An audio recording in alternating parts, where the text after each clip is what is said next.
Welcome, my friends, to another episode of Motivational Moments with Maria. I'm your host, Crazy Coach Maria. I'm honored that you're listening in. I continue to appreciate all the feedback. So please keep it coming. I love the suggestions, and it's because of you that I'm bringing new and exciting guests with information to share to help you. Now, you know that every week it is my intention to bring you thoughts and ideas for your ongoing personal growth. My desire is that you live a joyful, productive, and inspired life and share your wisdom with others. Now, as the holiday season bears down on us, I am so grateful for the abundance of my life. However, the holiday season is not a happy time for everyone. In my opinion, the holiday season actually kicks off during Thanksgiving, followed by the dreaded time change. The days get shorter and we experience less and less daylight. And so what happens with some of us, as the days get shorter and festivities are continuing for everyone else, others, including business owners, begin to feel a sort of sadness, some anger and depression begins to surface. Now, I know for me, Thanksgiving is a very, very reflective month. And sometimes I get a little emotional this time of year. And I hope you will indulge me. But November really, and more so Thanksgiving time, causes me to look back at where I have been in my life and how much love, light, and appreciation for life that I have. It was Thanksgiving many, many years ago when I was diagnosed with my first bout of breast cancer. And I got to tell you, I went into a funk. I was experiencing what many experience during this seasonal time of year, and it's called seasonal affective disorder. And I call it now, I've coined it with holiday affective disorder because it seems to happen every holiday. So what I've done today is I've invited my colleague, Perita Adams, to join us today for a conversation on this subject. So let me tell you a little bit about Perita. Perita Adams is a certified Christian life and business coach. She's a 3-time best-selling author. She holds a degree in international business and organizational communications. Now, she studied abroad, did missionary work in Africa, Brazil, Canada, China, Ecuador, and many other countries. And while she was out doing her work, she was really inspired to educate and motivate women to tap into their God-given talents so they may fulfill the purpose in their lives. Now, Perita, I love this about her. She believes that we can assist others in overcoming the sadness, some of the anger, and the depression that many experience at this time of the year. So welcome, Perita. Welcome, welcome, welcome. Well, thank you for having me, Maria. I am super honored to be here. So let's go ahead, Perita, and let's dive into this seasonal affective disorder. I know you have been witness to so many experiencing this. Tell us about it. Well, as you said earlier, Maria, it happens the same time of year. It's seasonal. The time changes. And with the time changes, it gets dark earlier. And because it gets dark earlier, then people start feeling bouts of sadness and depression and anxiety and insomnia. And sometimes they don't know what that is and why they feel that way. And the reason they feel insomnia is obviously because that mental clock has changed in their biological mindset. And so they are losing sleep, or they're trying to gain that time where they need to, come back out and have a regulated time for sleep. And because of that, they just feel, overwhelmed, and they feel sad. They feel overwhelmed and sadness. Now, it's also a time of year where, we all know friends and family members that have lost someone. And this is also a difficult time for them now, isn't it? Oh, yes, it is, because this is the time of year that they reflect, and there's a lot of triggers. Okay, it could be that song, it could be, a photograph. It can be many types of triggers this time of year, and then they realize that that loved one is no longer around. And so that really increases the SAD disorder. So it's very difficult this time of year, especially. Okay. So now I know you've spent a lot of time abroad, meeting hundreds and hundreds of people. And this is what I love about our global community. That's how I met you in an event. And it's such a beautiful thing. So this seasonal affective disorder, how, in your opinion, can we combat this? How do we overcome this? What tools can we use? I know you've done a lot of studying in this area. Oh yes. With this time of this with the seasonal affective disorder, the best thing to do is get socialized, Okay. to get around people who can lift your mood. And then you can also put up affirmations all around you, put them in your kitchen and then on your mirror, on your computer, in your car, affirmations that lift the mood. Other things you can do is exercise. Exercise is always great. It speeds up those endorphins that cause happy chemicals to release in the brain, and so it can give you a positive mindset. So it's important to stay motivated and exercise. Okay, so now exercise is exercise really is one of the, it's actually better than medicine. It's Yes, better than yes. drugs, the exercise. Now, some people say, oh, it's too cold to go out for a walk. What could they do? Well, there's a lot of floor exercises and a lot of other exercises that with stretching and things like that that you can do inside the home, and jumping jacks, cardio exercises. So you don't really have to be outside, to stay in shape. So there's a Mhm. lot of things that you can do to, get a lot of exercise in. There's chair exercises. It's so many things that you can do. Okay, so exercise is one, getting out and socializing with other people. Mhm. Now, some people say, well, I really can't get out. It's too cold. It's snowing, depending on what part of the country or what part of the Mhm. world you're in. But what are we doing right now? Well, we can Zoom, Hmm. obviously. And Zoom is great, when you're stuck in the house and you can't get out. Schedule a time of the week where you might call up a friend and get on Zoom, and then you can see each other and have a conversation, and that is more socialization. So, Right. and so that's excellent. And one other thing you could do is volunteer, but get out if you can and go volunteer at soup kitchens and hospitals and nursing homes. There's so much you can do to combat this disorder. Okay, so when we volunteer, let me just go back to the Zoom thing because I think that's an important point that you Hmm. brought up. A good friend of mine, her sister was very ill, and so she's in a rehabilitation facility. And what they've done every week is they have scheduled same time every week.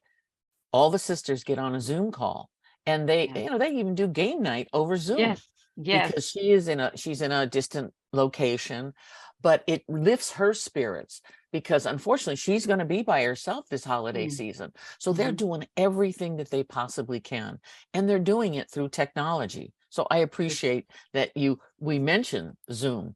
Now let's talk about volunteering. Great. Yeah, Let's talk well, about volunteering. this time of year, there's a lot of people in the nursing facilities that won't have the opportunity to go home, and they would love companionship. So, and likewise, there are people in the hospitals that will be in the hospital during the holiday season. So it would be a great time to volunteer and get out there and get into the hospitals and lift up the moods of some of the people who are stuck in the hospital. And likewise, I know my elderly, people love to have people come and visit them in the nursing home if they can't get out, which is Mhm. wonderful. They have Christmas parties and they love seeing people and making new friends. So it's an excellent time to do it. Okay, and so what it also does is, so say I'm suffering a little bit from this depression a little bit from this Yes, seasonal disorder, and so what that does, it takes the attention away from me and absolutely. puts it on someone else, Yes. right? Yes, And it that does. makes so much difference. Yes, It it does. it's so much better. So what else could we do? What else could we do to keep our Well, minds moving?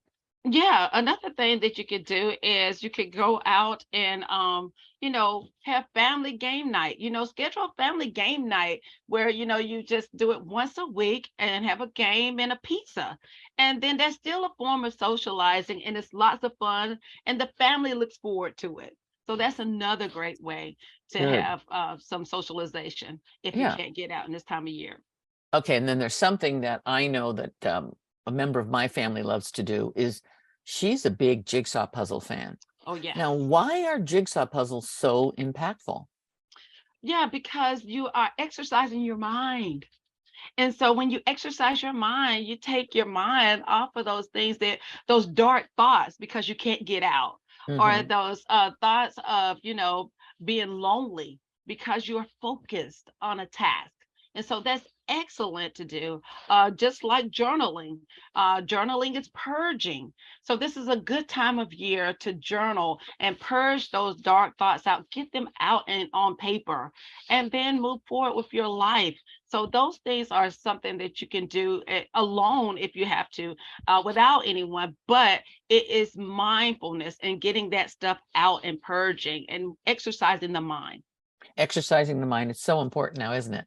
So we Yes, talked a little bit about, okay, affirmations and putting little affirmations, take those sticky pads and put them out on the refrigerator, on the mirror. The other day, I wrote a nice little note to my spouse, my husband, and I said, happy birthday, honey. yes, I love you. But we're doing it to ourselves, right? yes, We're absolutely. doing it to ourselves. I love you. You are beautiful. You are great. Yes, Simple things. I mean, I love that. I love that idea. And then now many people are involved in book clubs. And that's another idea that I thought about is like, and you could read a book, and if you can't get out, we yes, could do it over Zoom, right? yes, absolutely. You can join a book club, which is great socialization. And for those who can't find a book club, start one. So it's a great way to get with some girlfriends and say, "Hey, what is the hottest book out there?" And then when can we come together and discuss it? And so Mhm. that's another great tool and another great way to socialize. Okay, wonderful.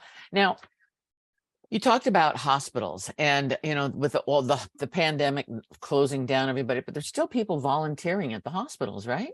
Oh, And absolutely. There are still people going into the hospitals because, there are cancer wards and things like that, especially where there are young children that are in the hospital and they have their parents there. And it's a great way to go in and volunteer and give those parents a night out or a break, so they can be rejuvenated to take care of their child.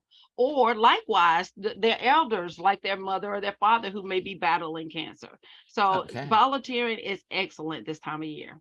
Yeah, and I know I happen to know a lot of single moms too. Mhm. And Yes, the simple thing of just giving them a 2-hour break so they can maybe go get their nails done, yes. maybe do some holiday shopping, maybe just go out and meet some of their girlfriends because they do need that getaway too, right? Oh, absolutely. And it's a time of year, like I said, that they battle being alone or lonely. So, anytime that they can get out and get with their girlfriends and have a great time is excellent. So, if there's the opportunity for you to help a single mother, by all means do so. In fact, if you're cooking for the holidays, I always say make an extra pie and drop it off, or make an extra plate and take it to a senior who's nearby or a neighbor, somebody who can benefit from it, and then they will feel inclusive. So those are great ways to do it, as far as socialization for this time of year. Superb. That's absolutely just spot on. Now, I know we talked about what you can do individually, but you also mentioned that because I know you're a business coach Yes. and that businesses experience a little bit of this seasonal affective disorder as well. So how do they overcome? Well, the thing that they can do is to realize this is still a good time of year to socialize, to get out and socialize. There's a lot of holiday parties, a lot of drop-ins and stuff. So networking is huge this time of year. So, if you're experiencing a lack of, meeting your revenue goals, Well, don't dwell on it. Get out there and remain social. Get out there and network, because that can change the game for you next year. So also another thing you can do is start your goal setting for 2023, quarter one. Start making a list of those goals and prioritize them and start with the top three. So it's a Mhm. lot of things that the small business owners or business owners in general can do in order to combat this time of year where they feel anxiety or stress from not meeting those revenue goals that they wanted to. Yeah, that's an interesting discussion that you bring up, because businesses, I do coach a lot of businesses Yes. as well. And so one of the things that we do is we go through kind of a goal setting workshop. But Hmm. one of the things that I always remind people to do is to take this time and look back at the 5 major achievements that you're most proud of Yes. and celebrate those. It's like, okay, celebrate those. And then start looking to the future. Because what happens is businesses, like, oh, we're always on the go. We're running, running, Yes. running. What's next? Where am I going to, Hmm. make another sale? Always on go, go, go. And I say, stop, reflect, Hmm. give yourself some grace, take some Yes. time to honor yourself for what you have accomplished. Absolutely. What Absolutely. take a look at that. What have you accomplished? And now let's look at, where am I going for the future? Yes. And what do I want to accomplish? And Yes. then set the intention, for the business. Now, these are Yes. all great ideas. Not only is this goal setting workshop great for businesses, but it's also for individuals. Yes, absolutely. Absolutely. It's really good that you say that, you tell them to pause and then reflect back on the way things went for the year and then proceed. The great thing about it, they get to analyze what worked and what didn't and capitalize on what's working, add value to that and proceed forward. So I'm glad that you mentioned that. Yeah. And then one of the things I love to do also is I always ask them. So once you set your goals, Yes. you've got your 1 year goals for 2023, and you ask yourself this: when I achieve the goals, how am I going to celebrate? Because we don't do enough celebration. We don't. We don't do enough celebration. So for businesses and for people, honor yourself for what you've done. Give yourself Yes. some grace. It, it Yes. it it is really a great time of year It to really is. to reflect on everything that we have in our lives. Now, Yes. Parita, what else would you like to share with us today about how we can combat this, or your words of wisdom, or anything that you'd like to share with our group today? Because you've got some great ideas. Well, I like to say one affirmation that I really like, and that is this: I am more than a conqueror. This Oh, you can conquer. This you can win at. Okay. This too shall pass. And when I say we're more than conquerors, that means we don't just fight, we win. we win. And you Okay, can give me win. that affirmation again. I love that. I'm going to write this down. I am more than a conqueror, meaning I am not just a conqueror. I am more than that. That And is beautiful. and that is it's exactly who we are. And we can and will get through this. This is a happy time of year. And just recognizing some of the things that we can do to combat it and make it better is even a great eye opener. And then the other thing I want to say is this. Um, tell someone, tell someone how you feel, and that doesn't mean that you're weak. That means you're strong. That means Hmm. you recognize that something is going on and you're taking your power back. And so letting someone else know puts them on the lookout and makes it okay for them to come and help out. And so that means that you're going to grow from this and you're going to have some help in that process. So tell someone. Wonderful. That's a great idea. So, Parita, is there anything else you'd like to share with us about seasonal affective disorder that you haven't shared already, and some of the things that we can do to offset that?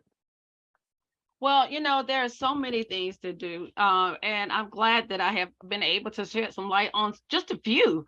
And I know this is eye-opening, and this is something so helpful for so many who battle it. But you can check my website at peritaadams.com, And there you'll find a list of additional things that you can do. Or you can also check my business website at thegenesisbeginning.com and also find a list there. And just realize and recognize that there's nothing wrong with you. Everybody goes through a little bit of it, but some are more severe than others. And we just want you to be happy this holiday season, because it is the season to celebrate and be around loved ones and just enjoy yourselves. So Okay, thank you. Perita, I so appreciate you taking the time today to meet with me and talk about this. I mean, it's very commonplace. Yeah. But I'm going to ask again, how do they get a hold of you? How do they find you if they want to see you again? Yes, they can go to peritaadams.com, and that's PERITA Adams, ADAM.com, ADAMS, I'm sorry, .com, and thegenesisbeginning.com. So there Okay. you can find out a lot of information about my company and myself. Okay, thegenesisbeginning.com and peritaadams.com. With an S. peritaadams.com with an S. Okay, perfect. Again, hey, thanks for coming to join me today. And I want to make sure that you understand, everyone out there, you've heard the term, have an attitude of gratitude. And I just want to take this a step further and not only have an attitude of gratitude, my friends, but also an attitude of appreciation. Sometimes we don't say it often enough. I truly appreciate you. It's Thanksgiving week, my friends. So this week, more than ever, don't just count your blessings, share them with everyone. Share your blessings of love. There is so much goodness out in the world. One only needs to be a little more aware of what you truly have already. So this Thanksgiving, when you sit down at the table, share a moment of appreciation and savor. I mean, really savor. Savor the moment as you look into the eyes of your loved ones. Then savor each bite of food and know that it was made with love. Really taste it and appreciate. Appreciate, appreciate, appreciate. My friends, during this Thanksgiving week, may your blessings be mighty. May your food be hearty. May your heart fill with love and gratitude. And remember, the most important thing is your life attitude. So I hope you received some value in today's episode, and I would love it if you would just share this podcast with 2 or 3 of your friends. Now, I know that you know someone that could listen to this message and benefit it. So, and it'll also be up on YouTube, my coaching YouTube channel, Coaching with Maria. I appreciate all of you. I wish you the most amazing Thanksgiving holiday. Spread your appreciation and gratitude this week. Until next time, stay focused, stay positive, and always have fun. And no matter what you choose to be, do, or have, be passionate. Thanks for listening in, and I will see you and speak to you next week.